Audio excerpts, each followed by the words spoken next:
Un encuentro con su palabra, porque secase la hierba, marchitase la flor, mas la palabra de Dios permanece para siempre. Con ustedes, el doctor José Ricardo Arias Quintero.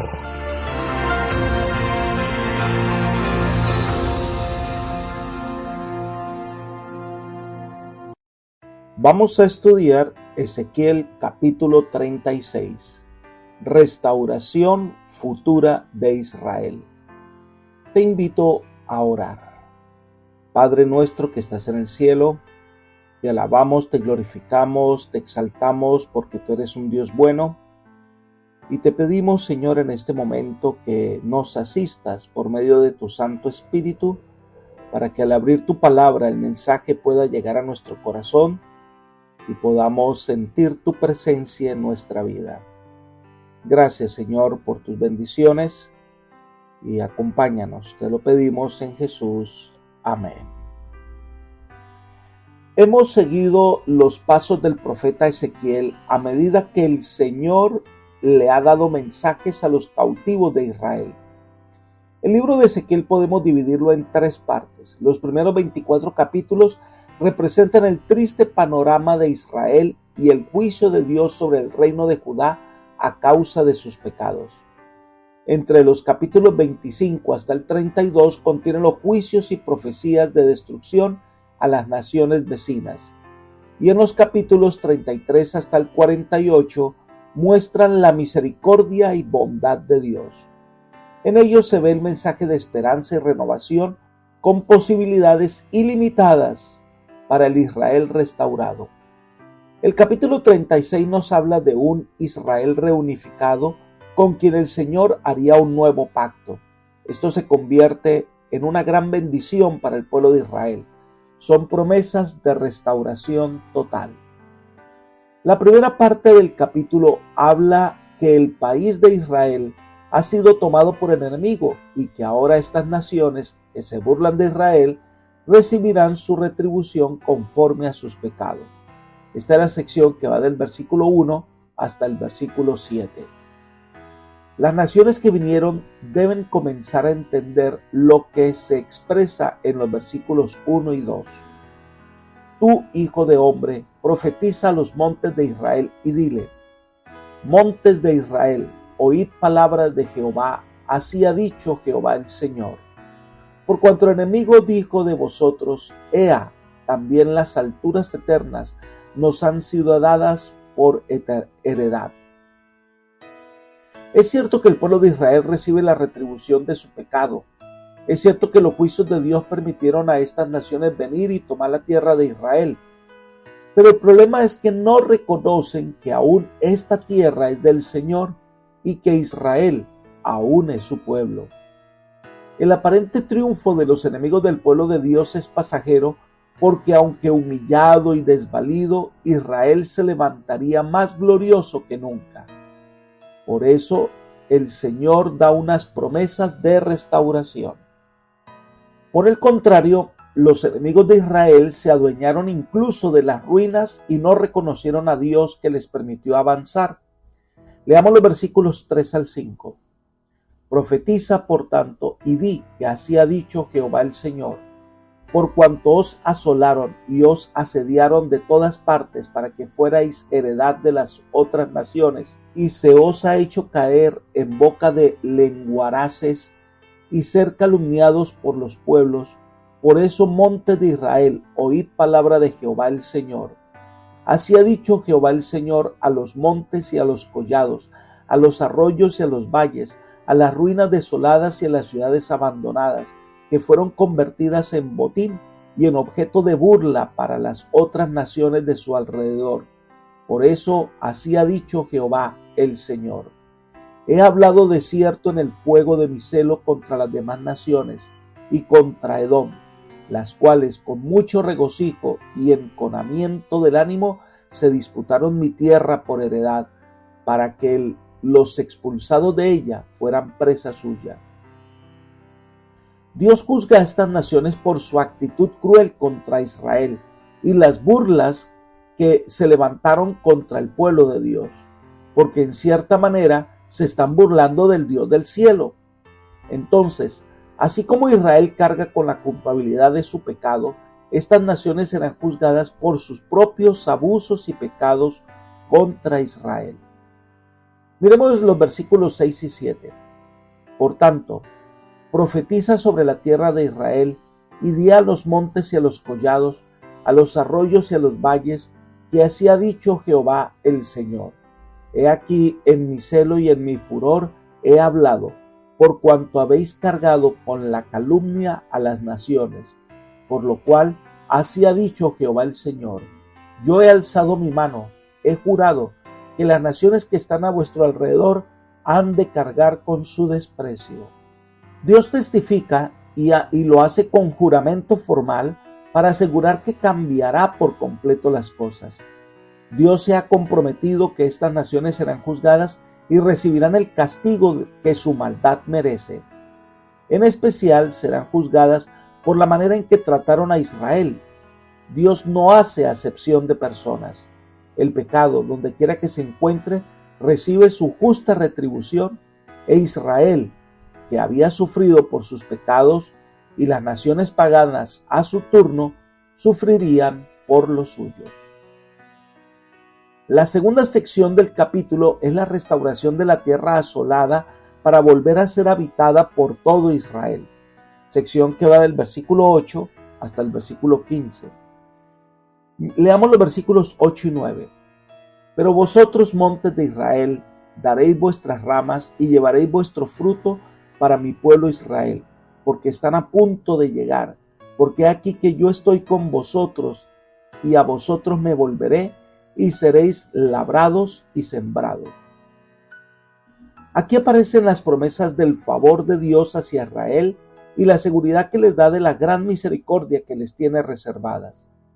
La tierra de Israel, representada aquí por sus montes, había de prepararse para el retorno de los exiliados. El pasto debía brotar para alimentar a los animales, y los árboles debían dar fruto para alimentar a los nuevos habitantes. Esta es una manera muy llamativa de describir la seguridad del retorno de los exiliados. La tierra volverá a reverdecer y volverá a ser habitada, porque está a punto de llegar el tiempo del cautiverio, que son 70 años según la profecía que encontramos en Jeremías 25:11. Toda esta tierra, dice Jeremías, será puesta en ruinas y en espanto, y servirán estas naciones al rey de Babilonia 70 años. Ya faltan unos pocos años y la tierra será habitada. La promesa de restauración de toda la tierra de Israel podemos leerla en el versículo 10. Yo haré que se multipliquen los hombres sobre vosotros, a toda la casa de Israel, a toda ella. Las ciudades serán habitadas y edificadas las ruinas. El pueblo de Israel se había dividido como nación. Eso no estaba en el plan de Dios. Ahora que los va a restaurar, serán todos una nación. Volverán a hacer lo que Dios quiere. Y estas promesas debían servir de incentivo para que se aceptara la gracia ofrecida por Dios, y de este modo se efectuara un reavivamiento espiritual. Miremos el versículo 11. Multiplicaré sobre vosotros hombres y ganados, y serán multiplicados y crecerán. Os haré habitar como solíais hacerlo antiguamente, y os haré mayor bien que en vuestros comienzos, y sabréis que yo soy Jehová. Esta tierra que tenía fama de devorar hombres ya no será más así. Por el contrario, Dios hará prosperar y multiplicará la familia de Israel. Dice, os haré mayor bien que en vuestros comienzos, y sabréis que yo soy Jehová. El pueblo de Israel recibirá mayores bendiciones que las que tenía antes, pero esto tiene como objetivo que ellos reconozcan a Dios, y cuando el pueblo de Israel reconozca la grandeza de un Dios que los vuelve a traer a la tierra, la promesa se cumplirá. Miremos los versículos 12 al 15. Y haré andar hombres sobre vosotros a mi pueblo Israel. Tomarán posesión de ti, tú les serás por heredad, y nunca más les matarás a sus hijos. Así ha dicho Jehová el Señor, por cuanto dicen de vosotros, devorará de hombres y matadora de los hijos de tu nación has sido. Por eso no devorarás más a los hombres, ni volverás nunca a matar a los hijos de tu nación, dice Jehová el Señor. Y nunca más te haré oír ultraje de las naciones, ni cargarás más con la afrenta de los pueblos, ni harás más morir a los hijos de tu nación, dice Jehová el Señor. La tierra de Judá será habitada nuevamente, y el Señor no permitirá que Israel sufra nuevamente ese dolor. Y aunque la tierra parece que devora hombres, ya no lo hará, ya no habrá más muertes por ultraje. Estas palabras tienen su cumplimiento final después del milenio, cuando la tierra destruida por el fuego será restaurada totalmente, y todos los santos reunidos de todas las partes de la tierra habitarán en una tierra tan gloriosa como nunca se la habían imaginado. Por eso dice, y ya no habrá llanto, ni muerte, ni dolor, ni clamor, porque las primeras cosas pasaron. Dios será el Rey Supremo de la tierra, sus hijos serán su pueblo por la eternidad. A partir del versículo 16 hasta el 38 aparece una nueva profecía, pero muy relacionada con la primera parte del capítulo, y habla sobre la restauración que Dios planea para Israel. Y esta no se debe a los méritos de Israel, sino a la bondad de Dios. En los versículos 16 al 21 se destaca que el nombre de Dios fue deshonrado por el pecado y la rebelión de Israel. Leamos los versículos 16 y 17. Vino a mí palabra de Jehová diciendo, Hijo de hombre, mientras la casa de Israel habitaba en su tierra, la contaminó con su mala conducta y con sus obras, como inmundicia de menstruosa fue su conducta delante de mí. Este pueblo que había sido formado por Dios, había cometido las más grandes abominaciones de la tierra, tanto que es comparado con los trapos que las mujeres usaban en los días de su menstruación. Su abominación era grande, su idolatría comparada con el adulterio. Versículos 18 y 19.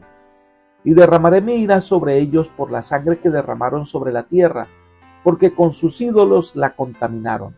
Los esparcí por las naciones, y fueron dispersados por los países conforme a su conducta y conforme a sus obras los juzgué.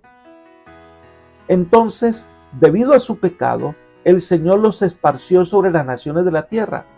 El castigo se hizo efectivo y se resalta que se debe a su maldad, a su pecado que Dios tuvo que actuar. Versículos 20 y 21. Y cuando llegaron a las naciones a donde fueron, profanaron mi santo nombre, diciéndose de ellos, estos son pueblos de Jehová y de la tierra de él han salido, porque he sentido dolor al ver mi santo nombre profanado por la casa de Israel entre las naciones a donde fueron. La conducta de los israelitas y la desgracia que le acompañó deshonraron a Jehová, porque los pueblos enemigos consideraban al Dios de Israel un Dios inferior o uno de los tantos dioses que habían en las naciones de la tierra. Aunque este pueblo sufre por su pecado y es llevado cautivo, ellos no buscaron al Señor, ni buscaron honrar el nombre de Dios en tierras paganas para darlo a conocer. Esto, por supuesto, hicieron que los paganos tuvieran un concepto equivocado de Dios. Este pueblo sabía que era castigado por Dios, pero no buscaba a Dios. La restauración entonces no se basaría en lo que el pueblo hacía. El intento de Dios por restaurar a su pueblo es su iniciativa. No se debe a los favores del pueblo o a sus méritos, se debe al amor de Dios. En la siguiente parte, que son los versículos 22 hasta el 32, varias cosas que debemos considerar de este pasaje. La restauración de Israel tiene como objeto que el mundo conozca quién es Dios. Versículo 22. Por tanto, di a la casa de Israel, así ha dicho Jehová el Señor, no lo hago por vosotros, casa de Israel, sino por causa de mi santo nombre, el cual profanasteis vosotros entre las naciones a donde habéis llegado.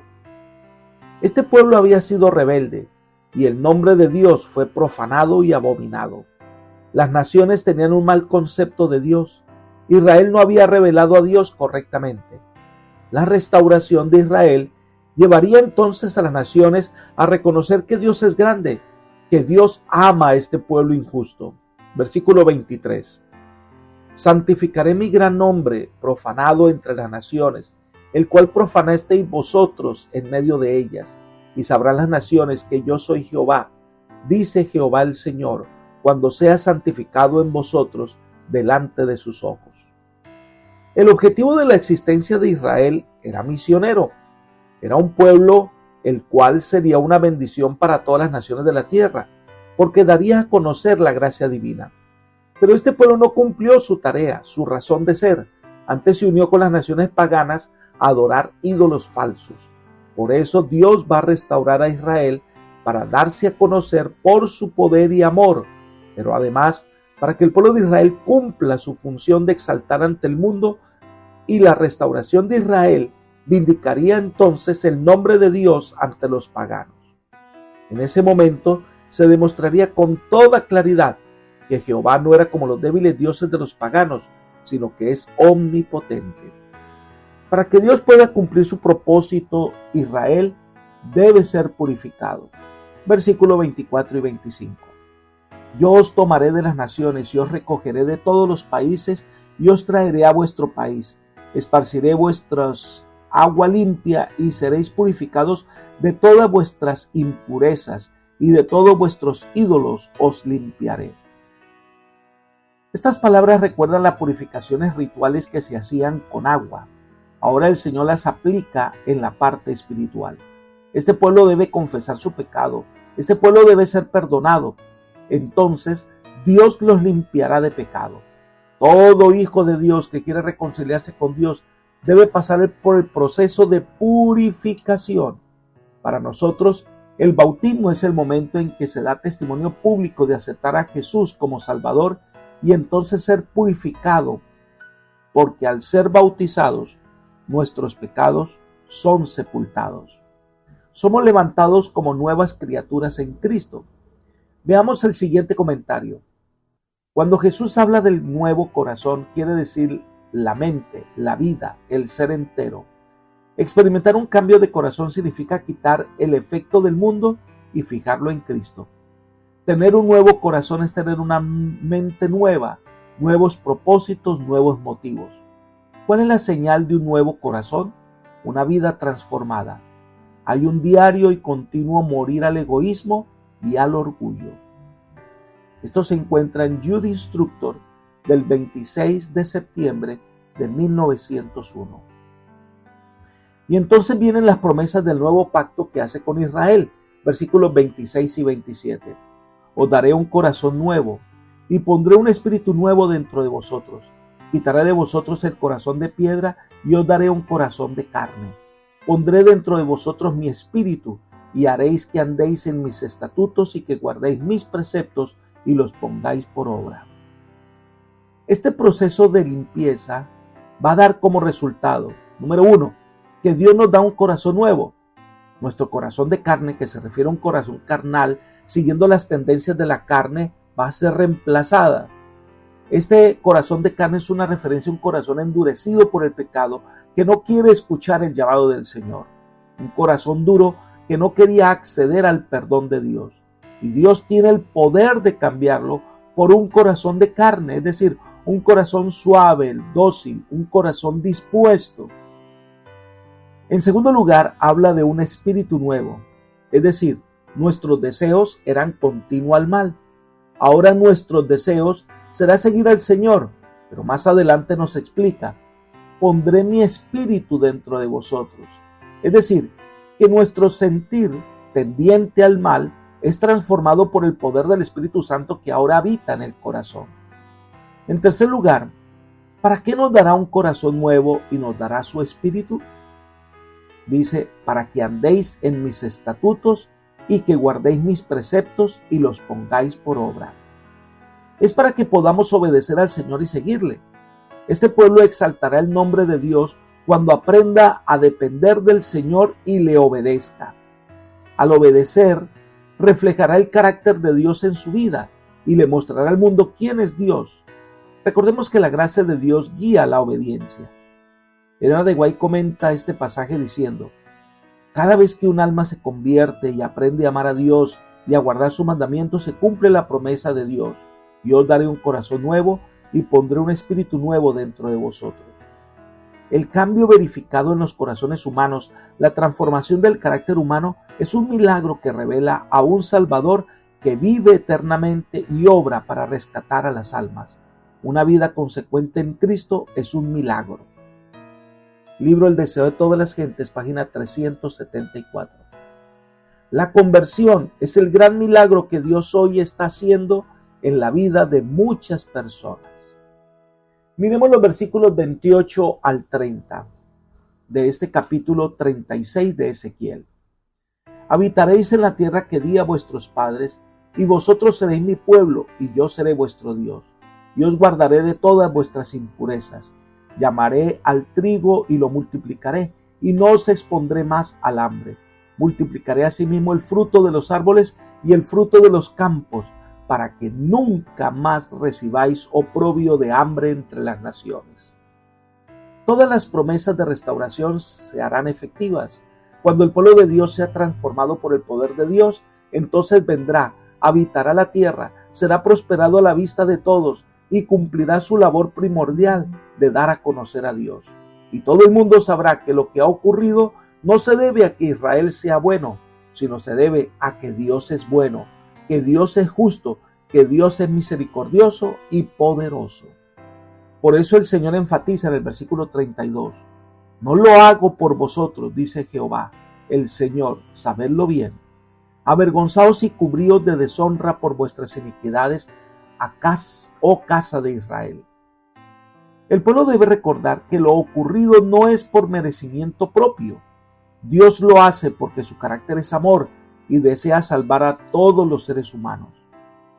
Recordemos que las iniquidades y el pecado de Israel fue lo que trajo la ruina, y es el amor y el perdón de Dios lo que trae la restauración. Y finaliza el capítulo 36 de Ezequiel con la restauración total de Israel, en donde se manifestarán las bendiciones divinas y la gloria misericordiosa de Dios. Esto va desde el versículo 33 hasta el 38. Después que el Señor restaure a Israel en lo espiritual, limpiando y perdonándoles y quitándole la culpa, miremos los versículos 33 y 34. Así ha dicho Jehová el Señor, el día que os purifique de todas vuestras iniquidades, haré también que sean habitadas las ciudades y las ruinas serán reedificadas. La tierra asolada será labrada, después de haber permanecido asolada ante los ojos de todos los que pasaban. Entonces vendrá la restauración nacional.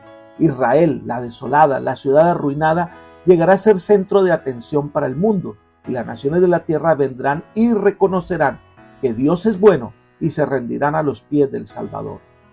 Lamentablemente Israel no cumplió con su cometido, y estas bendiciones y promesas fueron dadas a otro pueblo, su iglesia. Pero nosotros vemos estos pasajes una promesa que está por cumplirse. Versículos 35 y 36. Y dirán, esta tierra desolada se ha convertido en huerto de Edén, y estas ciudades arruinadas y desoladas y destruidas están fortificadas y habitadas. Y las naciones que queden en vuestro alrededor sabrán que yo reedifiqué lo que estaba derribado y planté lo que estaba desolado. Yo, Jehová, he hablado y lo haré. Ezequiel describe las condiciones que podrían haber existido. Era el plan divino que, por medio de la restauración de Israel, se pudiera dar al mundo una demostración de la bondad y de la benevolencia del verdadero Dios, a fin de que las naciones pudieran ser atraídas y tuvieran la oportunidad de formar parte de un nuevo sistema de gobierno espiritual. Dios finalmente establecerá su reino sobre la tierra, y cuando esto ocurra, la tierra será como estaba antes de que entrara la maldición del pecado.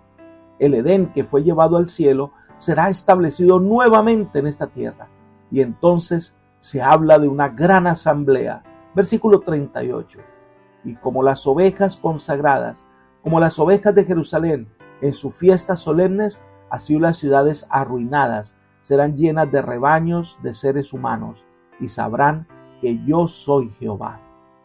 La tierra será tan prosperada que habrá suficientes rebaños que puedan ser sacrificados en las fiestas anuales de Israel, pero representa la reunión de los redimidos.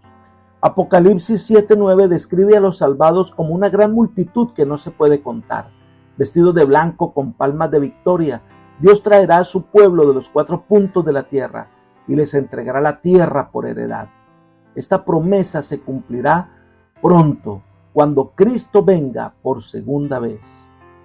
Apreciado amigo y hermano, Dios hoy extiende la misma invitación.